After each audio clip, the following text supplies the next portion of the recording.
بسم اللہ الرحمن الرحیم۔ پہلے حصے میں نے آپ سے ذکر کیا کہ قرآن پاک میں رسول پاک صلی اللہ علیہ وسلم جو دل گرفتگی کے عالم میں غار ثور میں مقیم ہیں، 3 دن جہاں پہ آپ کو رکنا پڑا، ہجرت اختیار کی ہے مدینے کی طرف، اور دل جو ہے وہ اداس ہے اپنی وطن کی یاد میں، تو اللہ پاک نے انہیں یہ پیشگوئی فرمائی تھی اور اللہ تعالیٰ نے خوشخبری عطا کی تھی کہ آپ واپس مکہ جو ہے وہ تشریف لائیں گے، جو پوری ہوئی۔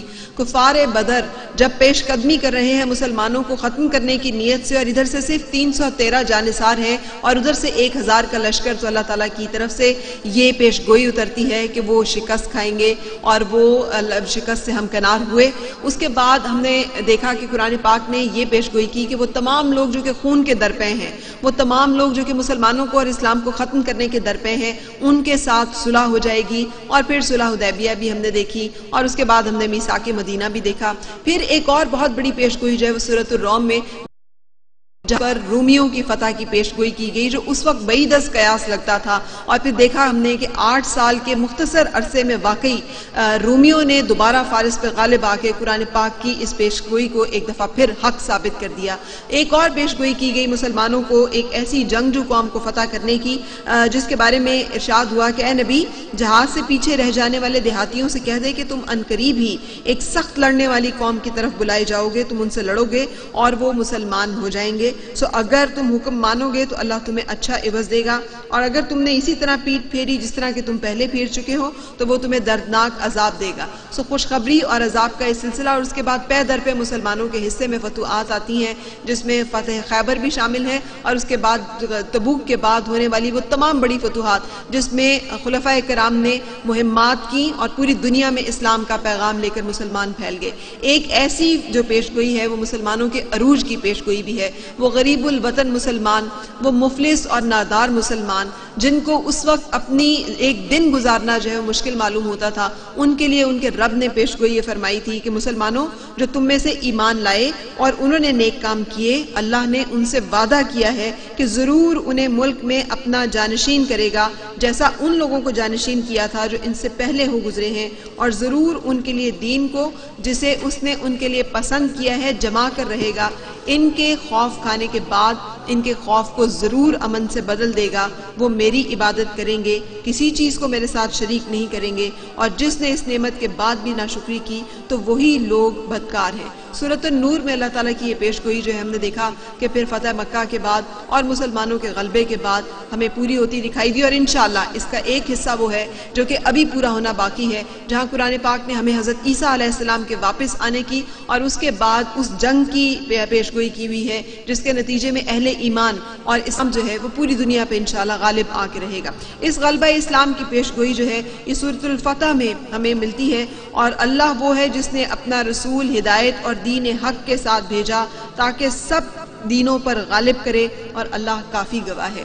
اس کے علاوہ ایک اور بہت بڑا جو معجزہ ہے قرآن کا، وہ ہے قرآن کا وہ فلسفیکیشن ٹیسٹ، جس میں اللہ تعالیٰ نے قرآن حکیم کی حفاظت کا وعدہ کیا اور یہ چیلنج دیا، یہ کھلا چیلنج دیا کہ کوئی اس کی مثل ایک صورت بنا کے لے آئے، ایک آیہ مبارکہ جو ہے وہ لے آئے، اور آج 1400 سال گزرنے کے باوجود قرآن پاک جس کی حفاظت کا وعدہ رب تعالیٰ کا ہے، اسی طرح سے قائم و دائم اور محفوظ ہے، سینوں میں محفوظ ہے، صحیفوں میں محفوظ ہے، اور اللہ تعالیٰ اسے رہتی دنیا تک آنے والی نسلوں کے لیے انشاءاللہ اسی طرح سے محفوظ رکھیں گے۔ یاد رکھے رہے کہ اس سے پہلے جو الہامی کتابیں نازل کی گئیں وہ بھی اللہ ہی کی کتابیں ہیں، لیکن چونکہ ان کی حفاظت کا وعدہ اس طرح سے نہ تھا، اس لیے ان میں جو قطع برید ہوئی اس کے بعد ان کی اصل حالت اور صورت بالکل مسخ ہو گئی۔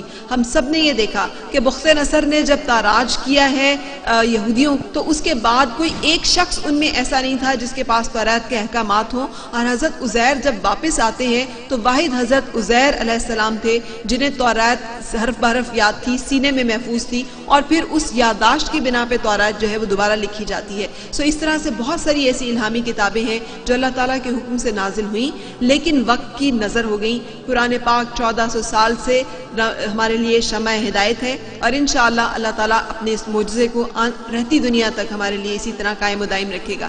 قرآن پاک کی پیشگوئیوں کے مطابق بعد آنے والی ایک دنیا کی خبر بھی ملتی ہے جس میں ہم نے اپنے رب کے سامنے حاضر ہونا ہے اور وہاں پہ اپنے اعمال کا اور اپنے کیے گئے جو کام ہیں ان کا جواب دینا ہے، اور اس کے نتیجے میں جنت یا جہنم کی بشارت ہے ان لوگوں کو جو کہ اہل ایمان ہوں گے، اہل جنت ہوں گے، اور وہ لوگ جو کفر پہ ہوں گے ان کے لیے جہنم کی بشارت ہے۔ اللہ کرے کہ اللہ تعالیٰ کی اور قرآن کی یہ پیش گوئی ہمارے حق میں اس طرح سے ثابت ہو کہ ہمارا شمار اہل ایمان میں ہو اور ہمارا شمار اہل جنت میں ہو، اور اللہ تعالیٰ ہمیں اس کے لیے ہدایت یافتہ لوگوں کے راستے پہ چلنے کی ہدایت، توفیق اور استقامت نصیب فرمائے، آمین۔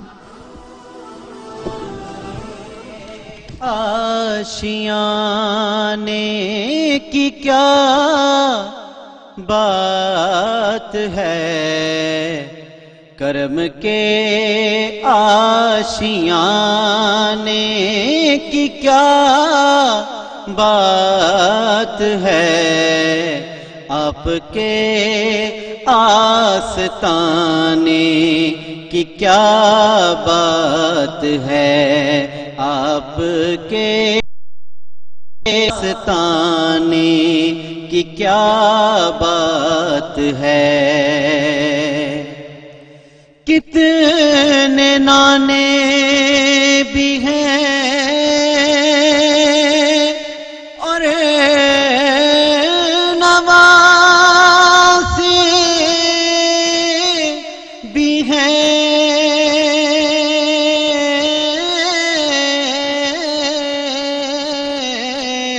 کتنے نانے بھی ہیں اور نوازے بھی ہیں، کتنے نانے بھی ہیں اور نوازے بھی ہیں، پر ابن حیدر کے نانے کی کیا بات ہے، آپ کے آستانے کی کیا بات ہے۔ فاطمہ علی اور حسن پھر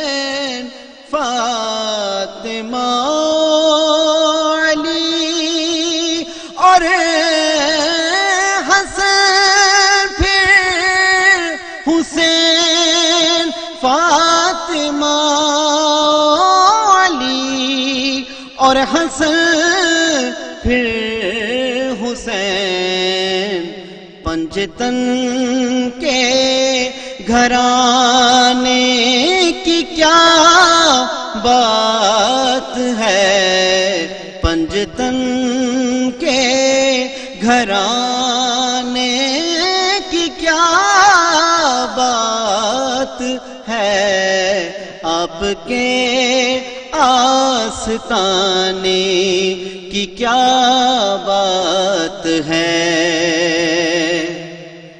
اور وقت رخصت بھی ہو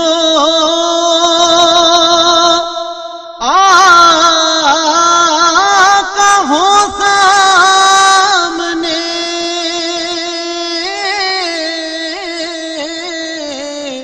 وقت رخصت بھی ہو آقا ہو سامنے، وقت رخصت بھی ہو آقا ہو سامنے، پھر اے قضا تیرے آنے کی کیا بات ہے، اے قضا تیرے آنے کی کیا بات ہے، آپ کے آستانے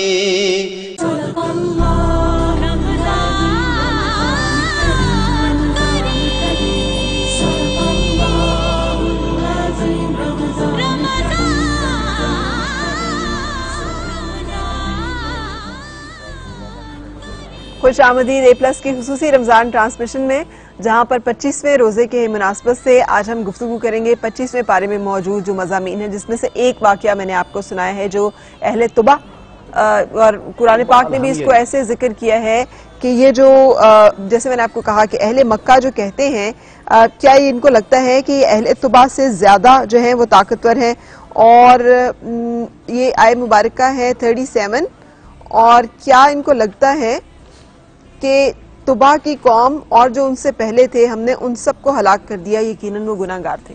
اور میں نے پورا واقعہ جو ہے ان کے حوالے سے سد معرب کا جو ہے وہ سنایا ہے. اس میں بہت خوبصورت مضامین ہیں. اس ساری حوامین میں اتنے کلیئر اللہ تعالیٰ کے احکامات ہیں، مختصر آیات کے ساتھ، بہت فصاحت کے ساتھ. اسلام کا جو بنیادی پیغام ہے، دعوت تبلیغ، وحدانیت، شرک، منافقت کا رد، آباء و اجداد کے رسم و رواج پہ اڑے رہنے کا رد، اور اللہ تعالیٰ کے معجزہ کہ وہ کیسے بارش برساتا ہے، کیسے تخلیق کرتا ہے، کیسے انسان کو تخلیق کیا ہے، اور اس کے ساتھ ساتھ قیامت کے کیسے وہ قائم ہوگی اور کیا اس وقت احوال ہوں گے. تو اس سے زیادہ خوبصورت تو میں نے قرآن پاک کا تیز روانی کے ساتھ، فصاحت کے ساتھ بیان. بڑی کنیکٹڈ اور بڑی زبردست خوبصورت چیزیں. اچھا، ابھی اگر ہم غور کریں نا تو اب ہم 25-26 آگے جن پاروں کی طرف جا رہے ہیں، تو ان میں جو زیادہ تر اسلوب ہے نا وہ دو چیزوں پر فوکس کر رہے ہیں. اصولی اگر ایک موضوع کہا جائے کہ کون سا ہے تو وہ صرف ایمان بالآخرت ہے، آخرت رہ گیا ہے. یعنی قرآن کے بڑے موضوعات میں سے ایک موضوع یہ ہے کہ انسانوں کو جواب دہی کے لیے قائل کیا جائے کہ وہ جواب دہ ہوں گے. اس بات کا قائل ہونا اللہ کے ہاں اتنا اہم ہے کہ جب وہ کوئی قائل ہو جاتا ہے تو پھر ظاہر ہے وہ اپنے پورے کے پورے عمل کو ریفارم کرے گا، بالکل پوری کی پوری لائف کو ریسٹرکچر کرے گا. بڑا مشہور واقعہ ہے نا جو حضرت عمر رضی اللہ تعالیٰ عنہ گشت کیا کرتے تھے، اور اس دوران میں ایک گھر کے پاس سے گزرتے ہیں اور ماں بیٹی سے کہہ رہی ہے کہ دودھ میں پانی ملا دو. کون سا عمر دیکھ رہا ہے؟ تو وہ لڑکی جواب دیتی ہے کہ عمر نہیں دیکھ رہا، عمر کا رب تو دیکھ رہا ہے. اور اتنی پسند آئی حضرت عمر رضی اللہ تعالیٰ عنہ کو اس لڑکی کی بات کہ اس کی شادی اپنے بیٹے سے پھر کروائی، جس سے کہ پھر آگے ہم نے دیکھا کہ حضرت عمر بن عبدالعزیز تک کا سلسلہ جو ہے وہ چلا. اگر ہم 25ویں پارے کے ابتدا میں آئیں تو جو سورۃ حامیم السجدہ کا حصہ رہ گیا 25ویں پارے کا، اس کے اندر دو بڑے مضمون بیان ہوئے، اور اتنے خوبصورت مضمون بیان ہوئے ہیں کہ کیا بات ہے. آیات کو پڑھتے جائیں وہ کنیکٹڈ ہیں. پہلا مضمون بیان ہوا علم الہی، اور دوسرا مضمون بیان ہوا انسان کی نیچر، فطرت. علم الہی فرا یہ بیان ہوا ہے کہ اللہ تعالیٰ نے فرمایا ہے کہ میرا علم علم ذاتی ہے اور میں منبع علم ہوں، اور میرے علاوہ ہر علم میرے علم سے قائم ہے. اللہ کے علاوہ کسی کا علم علم ذاتی نہیں. اللہ نے فرمایا کہ جب میرا علم ذاتی ہے تو علم ذاتی کے اس بات کے لیے اللہ تعالیٰ دو دلیلیں یہاں پہ لائیں، اور بڑی خوبصورت. پہلی دلیل لائی، اللہ نے فرمایا کہ کوئی اچھا اور اتنی ٹاپ سیکرٹ جو چیزیں ہیں جس تک کسی انسان کی رسائی نہیں ہوتی، اس کو اللہ نے اپنے علم کے اس بات کے لیے دلیل کے طور پہ استعمال کیا. اللہ نے فرمایا کہ کوئی پھل اپنے غلاف سے نہیں نکلتا. جب کونپلیں پھٹتی ہیں اور نیچے سے پھل آتا ہے تو کوئی پھل اپنے غلاف سے نہیں نکلتا، اور کوئی مادہ حاملہ نہیں ہوتی کہ میرے علم میں ہوتا ہے. بے شک دو ٹاپ سیکرٹ چیزیں اللہ نے بتا دی کہ اگر یہ میرے علم میں ہے تو اے مشرکوں تم یہ سوچ رہے ہو کہ تمہارا عمل میرے علم میں نہیں ہوگا.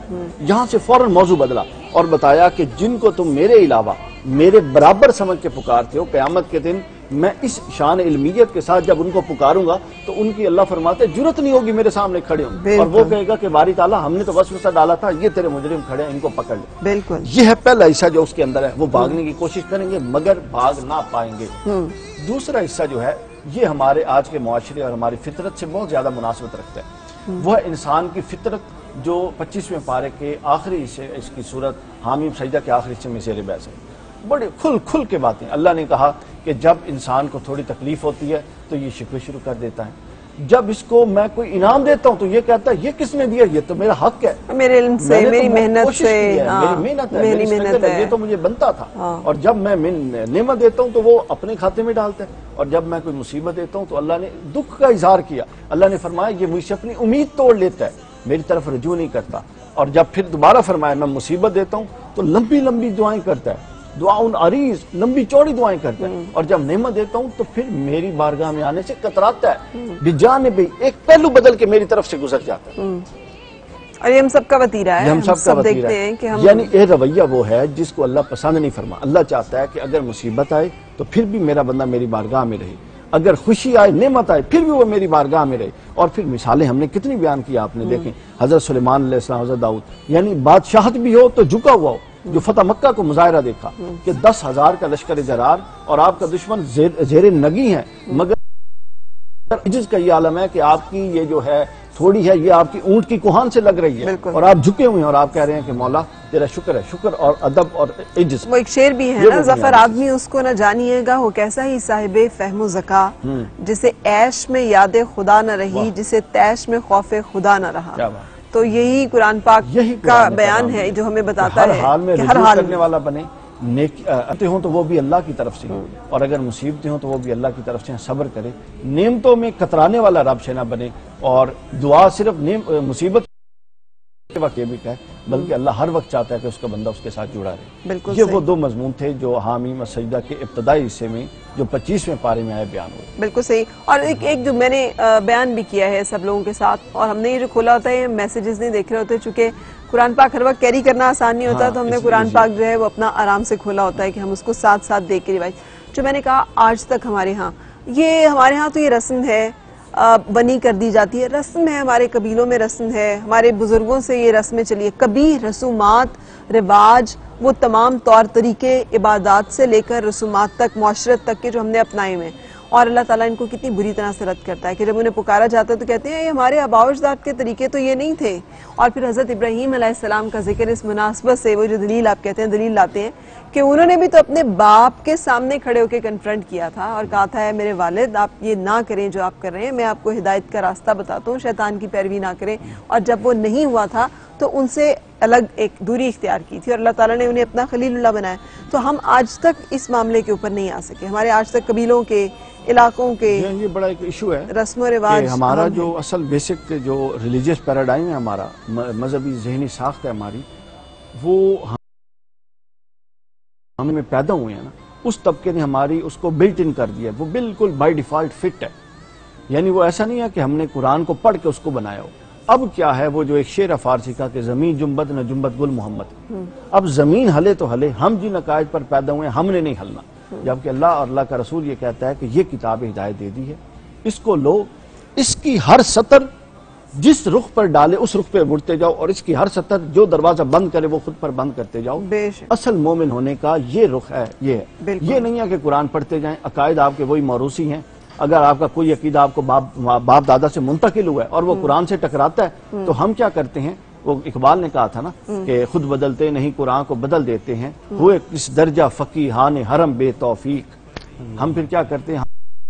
ہم قرآن پر توضیح، استدلال اور قرآن کی جناب توجیحات کی طرف جاتے ہیں اور اس میں پھر کہیں نہ کہیں ہم اپنی اس موقف کی گنجائش نکال لیتے ہیں. اس میں ہم بڑے قادر اور مطلق اور ہم بڑے قوی پائے گئے ہیں. بالکل صحیح. اور اس کے بعد ایک مکمل بیان ہے آسمان سے بادل کے اترنے کا، لوگوں کسی کو روزی زیادہ دینے کا، کسی کو روزی کم دینے کا. اور اس کو اللہ نے اپنی نشانیوں میں سے اللہ نے فرمایا کہ اگر میں سب کو کشادگی دیتا تو زمین میں یہ طغیانی اور سرکشی آتی.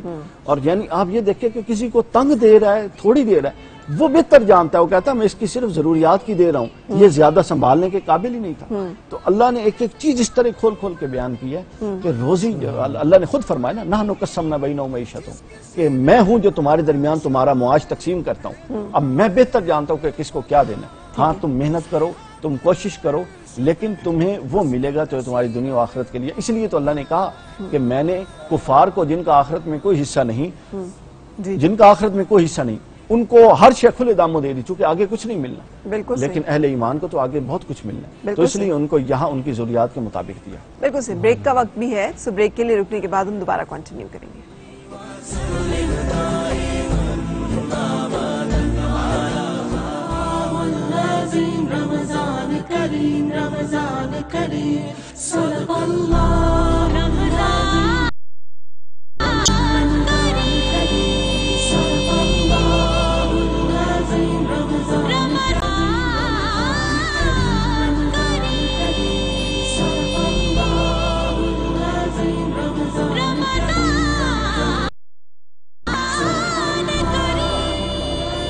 خوش آمدید. آپ کو اے پلس کی خصوصی رمضان ٹرانسمیشن میں علامہ خلیق احمد اعوان صاحب بھی میرے ساتھ ہیں، ان کو بھی ہم شامل گفتگو کریں گے. آپ کے خیال میں علامہ صاحب کیا بنیادی موضوعات جو آپ کے دل کو ٹچ کیے ہیں قرآن پاک کے 25ویں پارے کے؟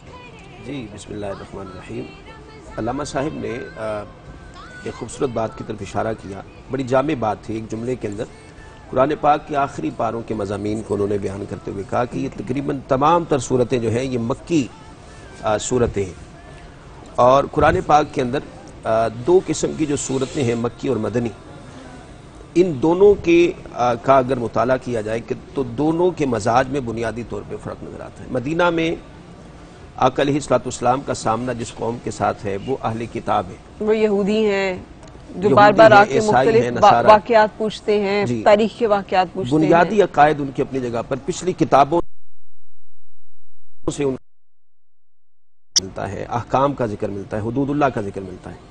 مکی صورتوں میں جن لوگوں کے ساتھ آقا علیہ الصلوۃ والسلام کا سامنا ہے، یہ وہ لوگ ہیں جن کے پاس آسمانی عقائد کی بنیاد تک ان کے پاس موجود نہیں ہے، یعنی وہ عقیدہ توحید سے ہی غافل ہیں۔ انہوں نے اپنے گھروں میں یہاں تک کہ خانہ خدا کے اندر بھی انہوں نے بت لگا رکھے ہیں، تو وہ عقیدہ توحید سے محروم ہیں۔ تو مکی صورتوں کے اندر ہم دیکھتے ہیں کہ ہمیں بنیادی مضامین پڑھنے کو ملتے ہیں۔ اس میں جن لوگوں کے ساتھ آقا علیہ الصلوۃ والسلام کا سامنا رہا وہ مشرکین ہیں، اس لیے مکی صورتوں کے اندر جو زیادہ تر مضامین ہیں وہ ہمیں توحید کے مضامین ملتے ہیں، آخرت کے مضامین ملتے ہیں، اور سابقہ امتوں پر جو اللہ تعالیٰ نے گرفت کی، پکڑ کی، ان کے مضامین ملتے ہیں۔ اس میں سب سے پہلی جو سورہ ہے 25ویں پارے کے اندر 4 صورتوں کو آ کر ڈسکس کیا گیا ہے۔ سب سے پہلی سورہ شورا ہے، 53 آیات پر یہ مشتمل ہے، اور اس کی 2 آیات ایسی ہیں جو مدنی آیات ہیں۔ ایک آیت جس کے عنوان سے اس سورہ کا نام رکھا گیا ہے والذین استجابوا لربہم واقاموا الصلاۃ وامرهم شورى بینہم ومما رزقناہم ينفقون۔ ٹھیک ہے، یہ وہ سورہ ہے، اس کا مضمون یہ بتاتا ہے کہ یہ مدنی سورہ ہے، کہ اس میں نماز کا ذکر ہے، نماز مدینہ میں فرض ہوئی، اس کے بعد مشاورت کا ذکر ہے۔ تو ریاست کا جو تصور ہے وہ مدینہ کے اندر جو ہے وہ سامنے آتا ہے، وہاں اصحاب ہیں، ایک ریاست بن رہی ہے، وہاں آقا علیہ الصلوۃ والسلام مختلف غزوات آقا علیہ الصلوۃ والسلام نے لڑے، تو ہر حوالے سے مشاورت کا جو ذکر ہے وہ ہمیں مدنی صورتوں کے اندر ملتا ہے۔ اور اس کے بعد انفاق فی سبیل اللہ، یہ بھی مدنی صورتوں کے اندر ایک یہ جو آیت ہے یہ مدنی آیت ہے، اور دوسری ایک اور آیت اس میں بڑی خوبصورت سورہ شورا کے اندر کہ قل لا اسألکم علیہ اجرا الا المودۃ فی القربى، کہ محبوب آپ ان سے کہہ دیں میں تم سے اپنی تبلیغ پر میں تم سے کوئی اجر طلب نہیں کرتا ہوں سوائے اس کے کہ تم میری قرابت داروں سے محبت کرو، اہل بیت سے محبت کرو۔ یہ جو 2 آیات ہیں یہ مدنی آیات ہیں۔ اس کے علاوہ اس کے اندر وہی مضامین ہیں، مشترک مضامین ہیں کہ اللہ تعالیٰ نے اپنی حاکمیت کا ذکر کیا، اپنی قدرتوں کا ذکر کیا، مشرکین کے شرک کی مذمت اللہ تعالیٰ نے بیان فرمائی، اور عقیدہ آخرت اللہ تعالیٰ نے بیان کیا۔ عقیدہ آخرت پہ جیسا کہ آپ بات کر رہے تھے، دنیا کے اندر ہر ملک میں اور ہر تہذیب کے اندر جرائم سے نبرد آزما ہونے کے لیے ہر قوم نے کچھ نہ کچھ قوانین بنا رکھے۔ عقیدہ آخرت کی انفرادیت دیکھیں کہ ظاہر کے اور دنیا کے جتنے جرائم ہیں، گناہ ہیں، ان کو کنٹرول کرنے کے لیے ادارے بھی قائم ہیں، قوانین بھی قائم ہیں، اصول بھی بنائے گئے، ضوابط بھی بنائے گئے، لیکن کچھ گناہ ایسے ہیں کہ جو انسان کے باطن میں جو ہیں وہ بپا ہوتے ہیں، ان کا تعلق ذہن سے ہے، فکر و خیالات سے۔ پوری دنیا کے اندر جتنی تہذیبیں ہیں ان کا مطالعہ کریں، قوانین ملیں گے ظاہر کی دنیا کے، باطن میں جو خیالات اور وسوسے پیدا ہوتے ہیں ان کے حوالے سے کسی تہذیب اور کسی ریاست اور قانون کے اندر کوئی خاص حکمت عملی نظر نہیں آتی۔ فکر آخرت وہ فارمولہ ہے کہ جو آپ تو یہ کہہ رہے ہیں، مجھے تو لگتا ہے آج کل آپ ہر طرف جائیں تو سب نے کہا یہ ہم نے کیمرے لگائے ہوئے ہیں، جی یہ سیکیورٹی کے کیمرے ہیں، یہ ٹریفک کے کیمرے ہیں۔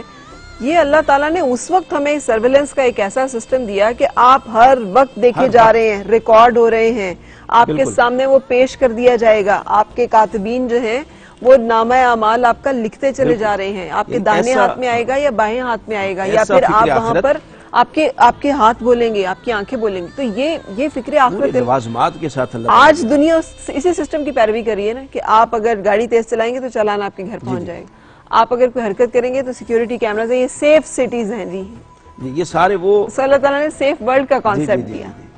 یہ جو میں چیز عرض کرنا چاہ رہا ہوں وہ کہ یہ ساری چیزیں ظاہر کی ہیں، باہر کی دنیا کی، ایک دنیا اندر بپا ہے۔ انسان جب بھی کوئی اس سے کسی عمل کا ظہور ہوتا ہے وہ کسی فکر کا، کسی خیال کا نتیجہ ہے۔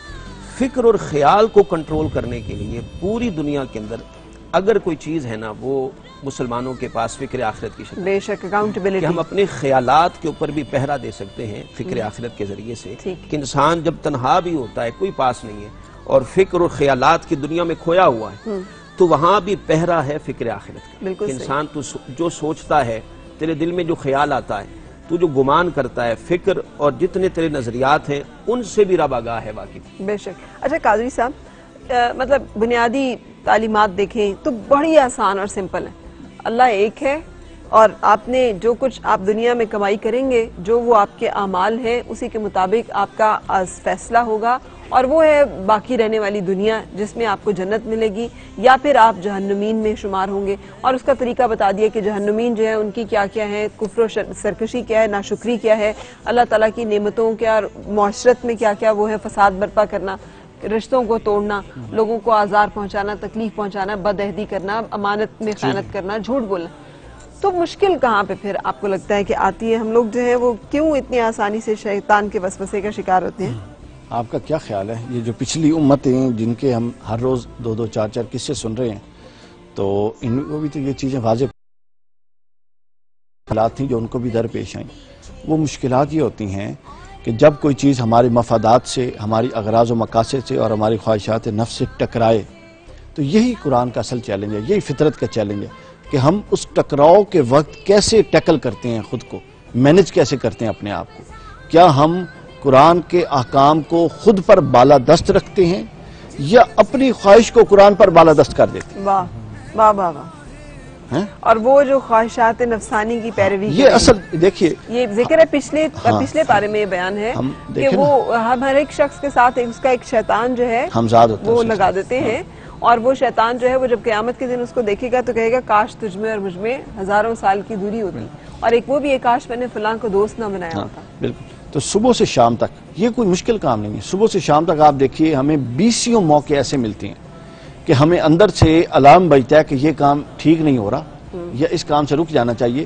وہ جو ایک ڈیسائسو موومنٹ ہوتا ہے نا اس میں ہم نے طے کرنا ہے کہ ہم نے اپنی مرضی کی طرف جانا ہے یا ہم نے قرآن کی مرضی پر خود پر حاوی کرنا ہے. اور یہ جو ہمیں اجر ہے نا یہ پتہ ہے کس چیز کا مل رہا ہے؟ یہ ہمیں یہ اجر مل رہا ہے کہ وہ جو لمحہ تھا, لمحہ فکریہ تھا, جو فیصلہ کن لمحہ تھا, اس لمحے میں ہم نے اپنے آپ کو سرنڈر کر دیا اللہ کے آگے. بس اتنی دیر کے سرنڈر, یہ ہر وقت کی کیفیت نہیں بندے پہ تاری رہتی گناہ اور معصیت کی, یہ کیفیت ہے, آتی ہے اور چلی جاتی ہے, یہ کیفیت کی تعریف ہے.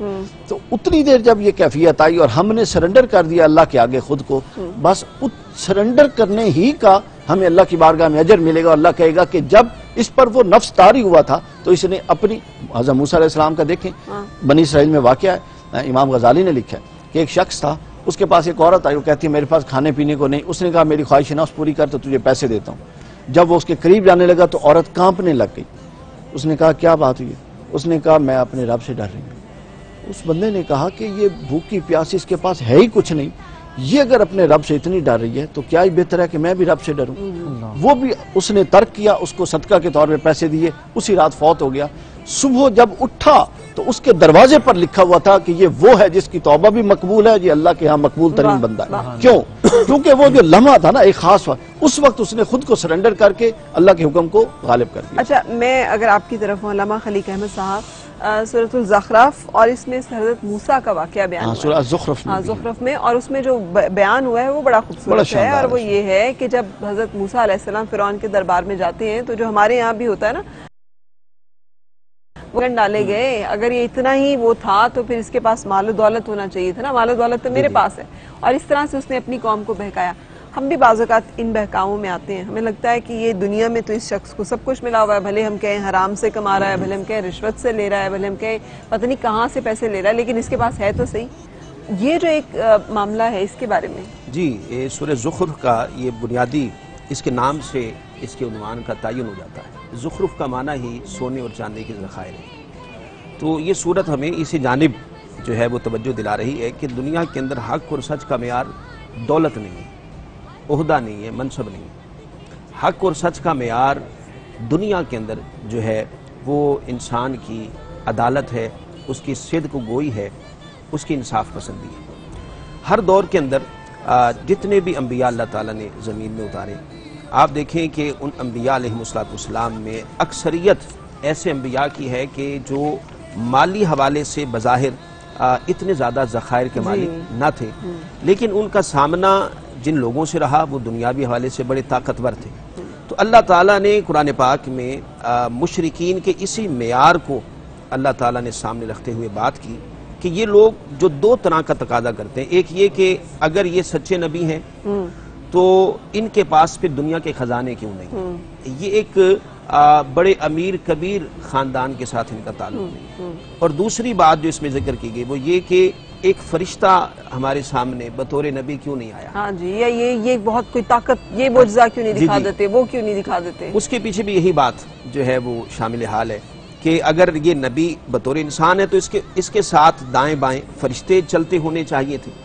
تو اللہ تعالیٰ نے اس کو بڑے واضح طور پہ قرآن پاک میں رد فرمایا کہ یاد رکھو حق کا معیار دولت نہیں ہے. حضور علیہ السلام نے ارشاد فرمایا کہ اگر دنیا کی دولت کی حیثیت اللہ کی بارگاہ میں مچھر کے پر کے برابر بھی ہوتی تو اللہ تعالیٰ یہ کسی کافر کو عطا نہ کرتا.